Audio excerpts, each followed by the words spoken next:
হুজুর আমি শারমিন, আমার বিয়ে হয়েছে আজ 5 বছর, আমার 2টি সন্তানও আছে, কিন্তু আমার স্বামী বাহিরে অন্য নারীতে আসক্ত, এতে আমার করণীয় কি? তোরা তো এসব প্রশ্ন করস, আসলে কি বুয়া পাবে নামটি লাগাস? সেদিন না ওকে প্রশ্ন করছে, হুজুর আমি লামিয়াকে ভালোবাসি। হ্যাঁ সেভ আছে কেন? আচ্ছা থাক, হ্যাঁ আচ্ছা থাক, ও আচ্ছা ও হাতে আছে, আচ্ছা থাক, অন কথা করছে। হ্যাঁ রাইস। তো এরপরে কয় হুজুরে লামিয়ার গো বাড়ি ফ্যান্ডেলে কিনার দিই, লামিয়া বিয়ে বই তো চায়, এ লামিয়ার বাপে করে না। তো এই যে তোরা এইসব প্রশ্নটি উদ্ভট প্রশ্নটি করস, এরকম উদ্ভট প্রশ্ন করলে নাই জবাব দিতাম না, কেমন? তো শোন, নামটা সাইলেন্ট রাখিস, নাম বলিস না। আমি তো তোকে বুঝে ফেললাই না নামটি কইছি।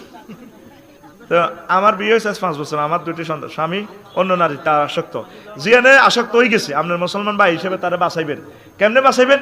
আপনার জামাইকারে দিকে বিয়ে করা আলাপ, আপনার ক্লাসমেট হয়ে যাইব, কলিগ হয়ে যাইব, তাহলে আপনার স্বামীরা জাহান নামতে বাঁচবো, নয়তো আপনারাও দিয়ে লেব, মারিব। এবার হিজ্ঞা কইব হুজুর তো বেডাগো ফক্কে, বেডাগো তো আল্লাহ সাইরেন বিয়ে করবেন কইছে, আপনারা তো মানতেন না, যুদ্ধ শুরু করবেন। তো প্রিয় ভাই, শারমিনের জামাই